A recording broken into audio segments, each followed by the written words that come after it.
આદિવાસી જય જોહાર. અરે ભાઈ બોલતા નથી, ભૂખ લાગી છે કે શું? થાકી ગયા? અહીંયા ભાજપના મંત્રી અને એમના ધારાસભ્ય સાંસદના માણસો પણ છે.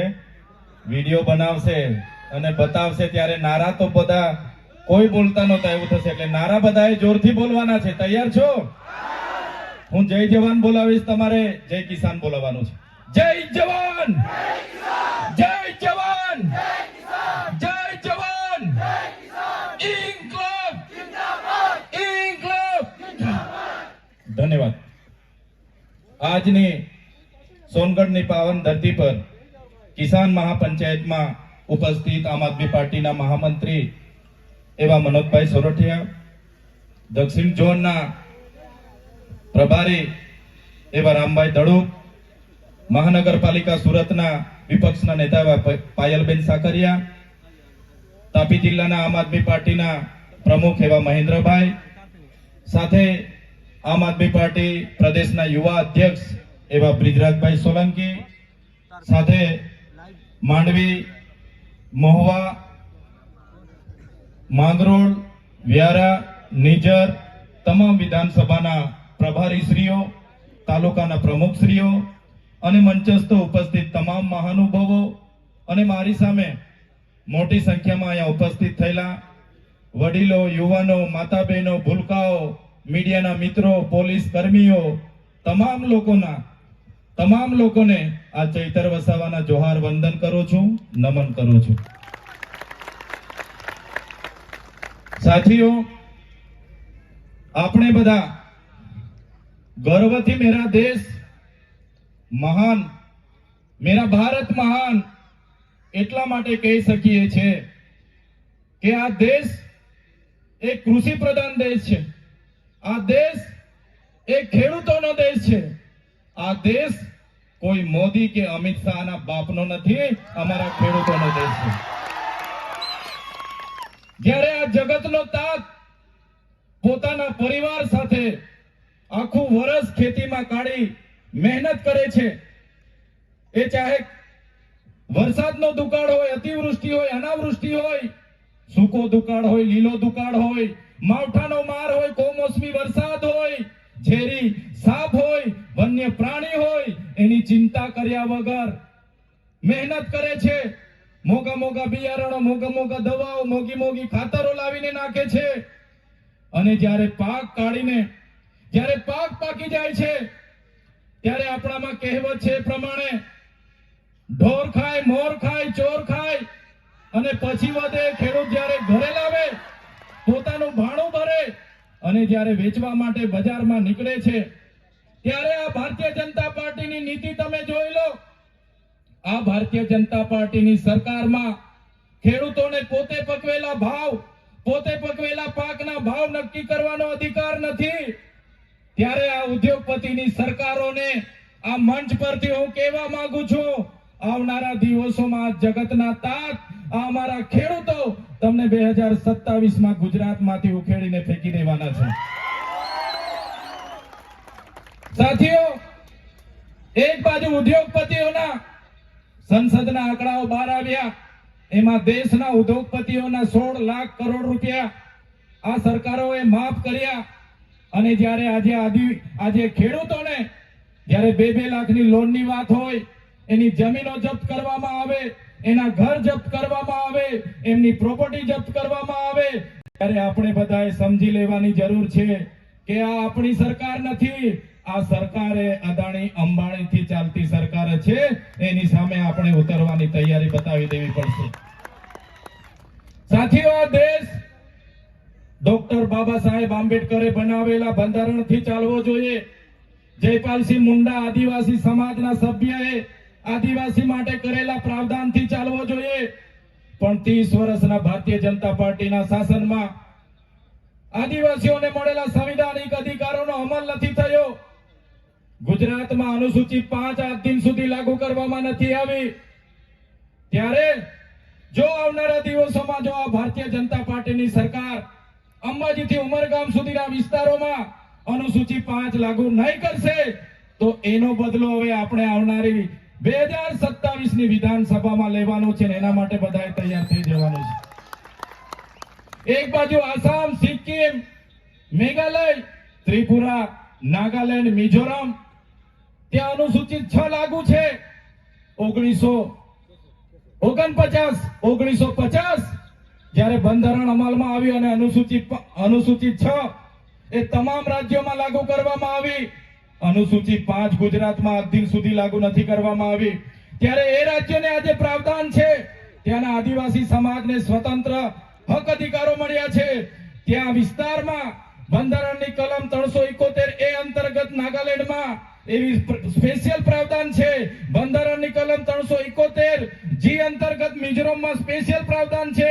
બંધારણની કલમ 371 એફ અંતર્ગતમાં ત્રિપુરામાં સ્પેશિયલ પ્રાવધાન છે. ત્યાં કોઈ પણ ગ્રામ સભાની પરવાનગી વગર, કોઈ પણ પબ્લિક સુનાવણી વગર કે વ્યક્તિની પરવાનગી વગર કોઈ પણ પ્રોજેક્ટ નાખી નથી શકાતો. ત્યાં વડાપ્રધાને આવવું હોય, રાષ્ટ્રપતિએ આવવું હોય, દેશના મુખ્યમંત્રી આવવું હોય કે રાજ્યના સીએમ મુખ્યમંત્રી આવવું હોય તો ગ્રામ સભાની પરવાનગી પહેલી લેવી પડે છે, પછી વડાપ્રધાનને ત્યાં સભા કરવાની પરવાનગી મળે છે. ત્યારે આપણે અનુસૂચિ લાગુ નથી અને એના લીધે તમે જોયું હશે 1972 જ્યારે ઉકાઈ જળાશય આવ્યો, ઉકાઈ જળાશયમાં આપણા ગામડા ખાલી કરી દેવા પડ્યા. પોલીસનો ઉપયોગ કરવામાં આવ્યો, વિસ્થાપિત કરવામાં આવ્યા અને આપણા લોકો પોતાના મૂળ ગામમાંથી, પોતાની જમીનોમાંથી, પોતાની સંસ્કૃતિ, સમાજ અને પ્રકૃતિ સાથેથી છિન્ન ભિન્ન થઈ ગયા. આજે વિસ્તારમાંથી મેં રેલી સ્વરૂપે બધાને મળતો આવ્યો. મારી માતાઓ રડતી હતી, મારા વડીલો રડતા હતા. ત્યારે મેં તમામ લોકોને આહવાન કરું છું, હવે રડવાની, હવે જિંદાબાદ મુર્દાબાદ કરવાની, હવે લડેંગે જીતેંગે કરવાની એ સમય નથી. હવે આ લોકોને સત્તામાંથી ઉખાડી દેવાનો સમય છે. બધા તૈયાર થઈ જાઓ. સાથીઓ, આ સોનગઢમાં ડોસવાડામાં જ્યારે વેદાંત કંપનીને 10,000 કરોડના MOU ગુજરાત સરકારે કર્યા, ત્યારે હું ધારાસભ્ય નહોતો, તો પણ આ લડાઈમાં અમે કાયમ લડવા માટે આવતા હતા. આપણા યુવાનો પર ખોટા કેસો કર્યા અને આપણી લડત એટલે સુધી ગઈ. ભલે યુવાનોને કેસ કર્યા, યુવાનોએ જેલમાં જવું પડ્યું, આજે પણ તારીખો ભરે છે, પણ મારી સોનગઢની જનતાને હું અભિનંદન આપું છું. આપણી બધાની લડતથી MOU રદ કરવા પડ્યા આજે અને ડોસવાડા પ્રોજેક્ટ આજે અટકીને પડ્યો છે. ત્યારે સાથીઓ, અહીંયા માંડળમાં ટોલ નાકું બન્યું. એ ટોલ નાકું જ્યારે બનતું હતું ત્યારે પણ આપણે વિરોધ કર્યો. આપણે કીધું કે તાપીના જેટલા પણ લોકો છે એમને ટોલમાંથી મુક્તિ આપવામાં આવે. ત્યારે ચૂંટણી આવે એટલે અહીંના સાંસદ, અહીંના ધારાસભ્ય ગામડે વચનો આપે કે અમને જીતાડી દો, તમારા ટોલ અમે મુક્ત કરાવી દઈશું, અને આજ દિન સુધી એમણે ટોલ મુક્ત નથી કર્યા. ત્યારે તાપી જિલ્લામાંથી આપણે ભાજપને મુક્ત કરી દેવાના છે. તાપી જિલ્લાને આપણે ભાજપ મુક્ત કરી દઈશું, કેમ કે એમણે વચનો નથી પાડ્યા. અને આજે પણ અમારો કોઈ પણ ખેડૂત શાકભાજી લઈને સુરત માર્કેટમાં જાય, એની સાથે ટોલ વાળા હેરાનગતિ કરે છે. ત્યારે એમને હવે ક્યારે માફ નથી કરવાના. તમે સામે જોઈ લો, JK પેપર મિલ, CPM, આ CPM જ્યારે આવી ત્યારે એના મૂળ માલિકોને વિસ્થાપિત કરવામાં આવ્યા. એમને કહેવામાં આવ્યું કે આ CPM માં તમારા છોકરાઓને પણ અમે કોઈ પણ ઇન્ટરવ્યુ વગર કાયમ માટે નોકરી આપીશું. તમે મને બતાવો કેટલા લોકો અહીંયા CPM માં કાયમી નોકરી કરે છે? કોઈ? આપણને નોકરી મળી ગઈ છે? ત્યારે CPM અને JK પેપર લિમિટેડ જ્યારે આ સરકારે સ્થાપી છે અને બહારના લોકો 2 મહિનામાં પરમેનન્ટ થઈ જાય, અમારા લોકોને 10 વર્ષ સુધી મજૂરી કરાવે, 12 કલાક કામ કરાવીને શોષણ કરે, ત્યારે મારા યુવાનોને આહવાન કરું છું, આવનારા દિવસોમાં જરૂર પડશે તો આપણે CPM માં બી જઈશું અને જરૂર પડશે સ્થાનિકોને રોજગાર નહીં મળે એ CPM પણ બંધ કરવાની એમને ફરજ પાડી દઈશું. સાથીઓ, ઉકાઈ ડેમમાં જ્યારે થર્મલ પાવર આવ્યું, આપણા લોકો પર જમીનો માંગી. આપણા લોકો અભણ હતા, અજ્ઞાન હતા, બંધારણની જાણ નહોતી, પેસા એક્ટની જાણ નહોતી, અનુસૂચિ 5 ની જાણ નહોતી. એમણે કીધું કે આ ફોરેસ્ટની જમીન છે, ફોરેસ્ટ વાળાએ દમન કર્યું, લાઠીચાર્જ કર્યો અને આપણા લોકોને ત્યાંથી વિસ્થાપિત કરી દીધા. થર્મલ પાવરમાં એવી બાહેધરી આપવામાં આવી કે આદિવાસીઓને જ આમાં નોકરી આપીશું, અને આજે થર્મલ પાવરમાં આદિવાસીઓને નોકરી નથી આપી, બહારના લોકો આવીને અહીંયા રાજ કરે છે. ત્યારે મેં સરકારને કહેવા માંગુ છું, આવનારા દિવસોમાં જો થર્મલ પાવરમાં અમારા સ્થાનિક લોકોને રોજગારી નહીં મળશે તો તમારો થર્મલ પાવર પણ બંધ કરવા માટે તૈયાર થઈ જજો. સાથીઓ, અહીંયા અણુ મથક જ્યારે બન્યું, અણુ મથક માટે જમીનોની જરૂર પડી અને આજુબાજુના બધા જ ગામોને વિસ્થાપિત કરવામાં આવ્યા. ત્યારે પણ આપણા લોકો ભણેલા નહોતા, અભણ હતા, બંધારણનું જ્ઞાન નહીં હોવાથી રાતોરાત પોલીસનો ઉપયોગ કરીને અણુ મથકની જમીનો બધી મૂળ માલિકો પરથી પડાવી લીધી. આજે અણુ મથક કાકરાપાડ બનાવ્યું, એમાં પણ એમણે બાહેધરી આપી છે, લેખિતમાં આપ્યું છે કે જેટલા પણ લેન્ડ લૂઝરો છે, જેની પણ આમાં જમીન જાય છે, એ લોકોને પહેલા રોજગારી આપીશું અને એ લોકોને કાયમી રોજગારી આપીશું, પરમેનન્ટ કરીશું. અને એ વચન પણ આ ગુજરાત સરકારે પાડ્યું નથી. આવનારા દિવસોમાં અણુ મથક પર પણ આપણે ઘેરાવો કરવાનો થશે. એ ઘેરાવો પણ આવનારા દિવસોમાં આપણે કરીશું. ત્યારે આ બધી વાત મારે એટલા માટે તમને કહેવું પડે, વ્યારા ખાતે તાપી જિલ્લાની એકમાત્ર ખેડૂતોની સુગર હતી. એમાં આપણા આદિવાસી ખેડૂતો થોડી ઘણી શેરડી પકવતા હતા, અને એ સુગરમાં શેરડી નાખવા જાય, એ સુગરના માલિકોએ, એ સુગરના પ્રમુખ મંત્રીઓએ, ડિરેક્ટરોએ, બધા ભાજપના માણસોએ બધા પૈસા ખાઈ ગયા. આજે ખેડૂતોને 1 રૂપિયો મળ્યો નથી, અને એ સુગર ભાજપના પ્રદેશના એક નેતાએ બારોબાર ટેન્ડર પાડી દીધું અને મહારાષ્ટ્રના એક વ્યક્તિને એ સુગર વેચી દીધી છે. ત્યારે મહારાષ્ટ્ર વાળાને, એ ભાજપના પ્રદેશના નેતાને પણ અમે કહેવા માંગીએ છીએ, સુગર વારિયામાં છે, વ્યારા અમારી હસ્તી છે, બસ્તી છે, અમારો વિસ્તાર છે. જે પણ મહારાષ્ટ્રથી આવશે કે તમારો માણસ આવશે, સુગરમાં ઘૂસવા નહીં દે. અમારા ખેડૂતોની સુગર છે, અમારા ખેડૂતોની સુગર છે. આજે વ્યારામાં માત્ર એક હોસ્પિટલ, કોઈ નિઝરથી બીમાર પડે, કુકરમુંડાથી બીમાર પડે, ઉચ્છલથી બીમાર પડે, સોનગઢથી બીમાર પડે, એકમાત્ર સિવિલ હોસ્પિટલ વ્યારામાં હતી. અને આ ભાજપની સરકારે એ સિવિલ હોસ્પિટલને પીપીપી મોડલના ધારાધોરણ મુજબ ખાનગી કંપનીને આપવાના એમઓયુ કરી નાખ્યા. આપણે બધાએ ખૂબ વિરોધ કર્યો, છતાં સરકારે પોલીસનો ઉપયોગ કરીને આપણી સાથે ઘર્ષણો પેદા કર્યા અને એ હોસ્પિટલ આજે એમઓયુ કરીને પીપીપી મોડલમાં જ્યારે ટોરેન્ટોને આપી દીધી છે. ત્યારે એ કંપની, એ ચાહે ટોરેન્ટો હોય, ઝાયડસ હોય કે કોઈ પણ હોય, રિલાયન્સ હોય, અદાણી હોય કે અંબાણી હોય, આવનારા દિવસો હોસ્પિટલો માટે આમ આદમી પાર્ટી લડશે. એના માટે આવનારા દિવસોમાં લડવાની છે, લડવાની છે ને લડવાની છે. ત્યારે સાથીઓ, આ બધી વાત એટલા માટે તમને કરવી પડે કે આટલા બધા અન્યાય આપણી સાથે થતા હોય, અત્યાચાર આપણી સાથે થતા હોય, દેશના વિકાસમાં આપણે આટલું બધું યોગદાન આપ્યા છતાં આપણો વિકાસ નહીં થતો હોય, તો હવે આવનારા દિવસોમાં યુવાનોએ જાગી જવું પડશે, વડીલોએ આગળ આવવું પડશે, આમ આદમી પાર્ટીના બેનર નીચે આવવું પડશે, અમારા જેવા આગેવાનોના સમર્થનમાં આવવું પડશે. તમારે તાલુકા જિલ્લામાં લડવું પડશે, તમારે વિધાનસભામાં લડવું પડશે, રાજનીતિમાં આવવું પડશે, અને આ ભાજપની સરકારને આપણે બધા સાથે મળીને ઉખાડીને ફેંકી દેવું પડશે. આઝાદીના 78 વર્ષ થઈ ગયા. અમૃત મહોત્સવ માટે કરોડો રૂપિયાનું બ્રાન્ડિંગ કરે, ગૌરવ યાત્રાઓ કાઢે, વિકાસ મહોત્સવો કાઢે. અહીંયા શાળાઓમાં શિક્ષકો નથી, શાળાઓના ઓરડાઓ નથી, દૂધ જ્યારે આપણી મહિલાઓ ભરે એના યોગ્ય ટેકાના ભાવ નથી મળતા, ખેડૂતોને કાચા માલના ભાવ નથી મળતા. ત્યારે આ ભાજપની સરકાર માત્ર ને માત્ર ગુજરાતમાં ભય અને ભ્રમ અને ભ્રષ્ટાચારથી રાજ કરે છે. મારા સાથીઓ, મારા યુવાનો, આ લોકોની રાજનીતિને બદલવા માટે તમારે આગળ આવવું પડશે.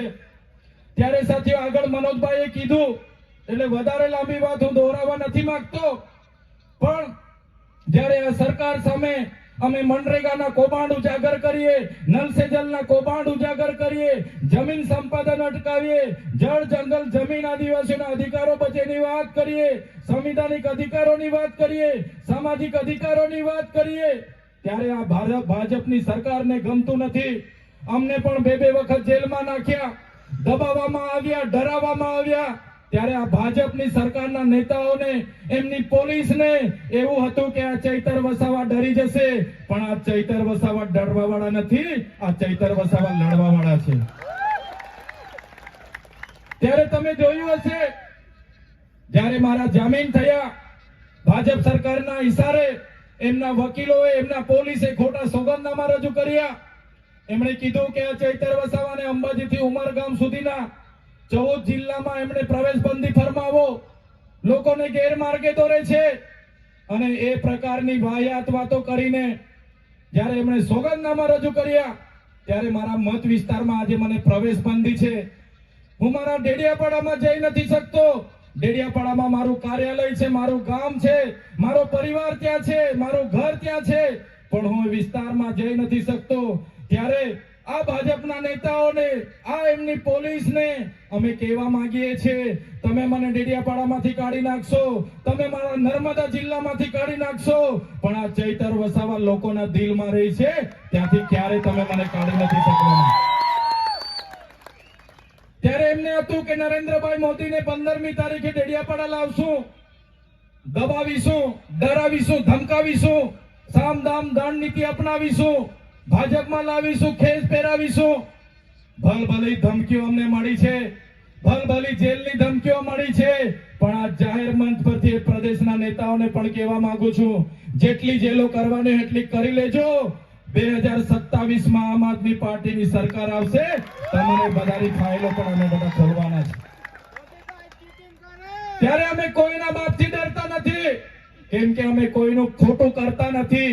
તમારે સીડી લગાવી હોય, ઈડી લગાવી હોય, સીઆઈડી લગાવી હોય, જેટલી પોલીસને લગાવી હોય તો લગાવી દેજો, પણ અમે મુઠ્ઠીમાં, માથામાં કફન બાંધીને, મુઠ્ઠી બાંધીને અમે નીકળેલા છે.